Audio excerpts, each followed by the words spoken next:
ಚಿನ್ನು, ಇವತ್ತು ಆಸ್ಪತ್ರೆಗೆ ಅಜ್ಜಿನ ಕರ್ಕೊಂಡು ಹೋಗಿದ್ರಲ್ಲ, ಅಜ್ಜಿ ಏನಂತ ಹೇಳಿದ್ರು ಡಾಕ್ಟ್ರಿಗೆ?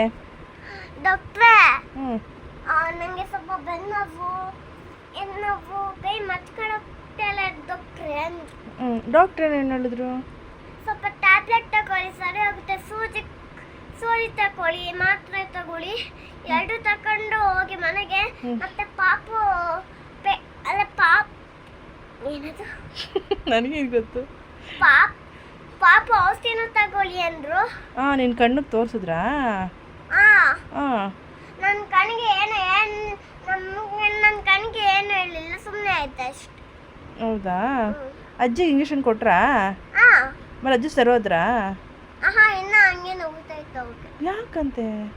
ಅವ್ರಿಗೆ ಸ್ವಲ್ಪ ಹುಷಾರಿಲ್ಲ ಮಮ್ಮಿ. ಅವ್ರಿಗೆ ಸ್ವಲ್ಪ ಹಿಂಗೆ ಬೆನ್ನು ಮಚ್ಕೊಳಕ್ ಆಗ್ತಿಲ್ಲ ಅಷ್ಟೇ. ಯಾಕೆ ಆಗ್ತಾಯಿಲ್ಲ ಅವ್ರ ಕೈಲಿ? ಅವ್ರಿಗೆ ಬೆನ್ನು ಹೊತ್ಕೊಳಕ್ಕೂ ಇಷ್ಟ ಇಲ್ಲ. ನೀನು ಹೊತ್ಕೊಡ್ಬೇಕು ತಾನೆ, ಬೆಳಗ್ಗೆಯಿಂದ ಮೈಲಿದ್ದೆ ತಾನೆ. ಅಜ್ಜಿಗೆ ಸೊಂಟ ನೋವು ಅಂತ ಗೊತ್ತು ತಾನೆ, ನೀನು ಯಾಕೆ ಹೊತ್ಕೊಟ್ಟಿಲ್ಲ? ನಾನು ಹತ್ಕೊಂತಿದ್ರೆ ಅಮ್ಮ ಅವರು ಖುಷಿ ಪಡೋದು, ನಾನು ಹಿಂಗೆಲ್ಲ ಇದ್ರೆ ಅವ್ರು ಖುಷಿ ಪಡಲ್ಲ.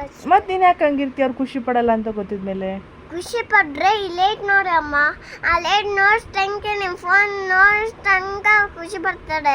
ನನ್ನ ಮಗನೇ, ನಾನೇನು ಕೇಳ್ತಾ ಇದ್ದೀನಿ, ನೀನೇನು ಹೇಳ್ತಿದ್ಯಾ?